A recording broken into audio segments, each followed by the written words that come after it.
Men can get breast cancer.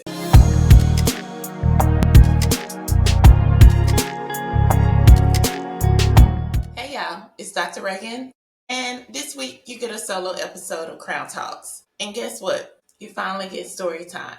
Let's get into it. So early in my career, I saw a new patient on my schedule. The reason for his visit just said breast enlargement. And I'll be honest, my first thought was gynecomastia, and that's the benign enlargement of breast tissue in men, usually caused by hormones, medications, or other conditions like liver disease or low testosterone. It's actually pretty common, and most of the time, it's not cancer. It doesn't ever lead to cancer or anything like that. But with gynecomastia, the tissue usually feels soft, smooth, it's right under the nipple. Sometimes it's tender, but it's usually generally pretty harmless. So that's kind of where my head went when I first saw what he was coming in for.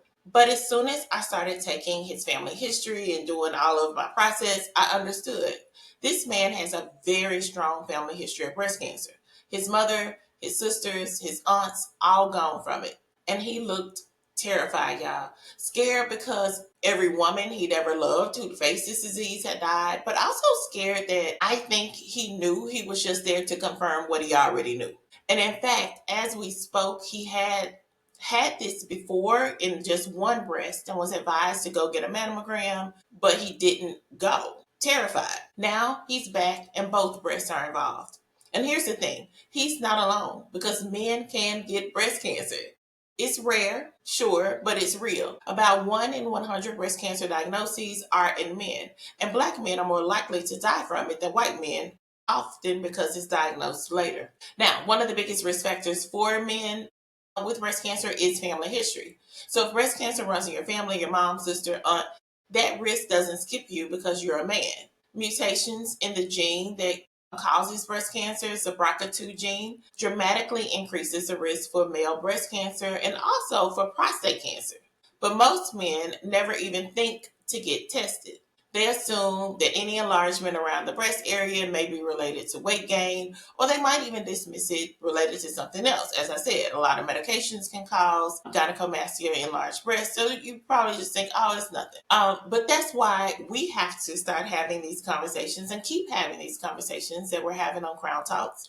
Because knowing your family history, making sure that you see any change, speak up, could save your life. Now, let's go back to gynecomastia for a second, since that's what most people think that they have when they feel a lump. Here's the difference. Gynecomastia usually feels, like I said, smooth and soft. It typically is in both breasts and can have a little soreness with it. Cancer, on the other hand, tends to feel hard, irregular, and fixed, meaning so if you feel a lump, then it doesn't move. It may cause some nipple inversion, discharge, or even skin changes.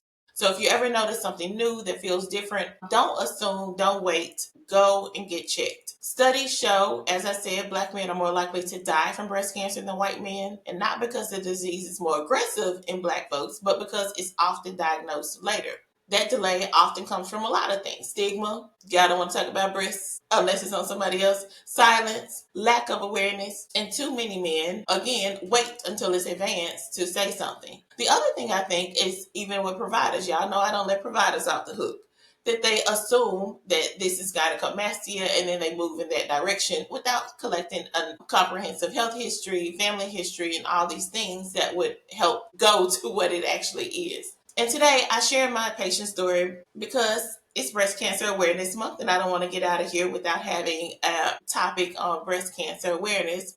But also, I share it to bring awareness to something that we don't talk about, breast changes in men.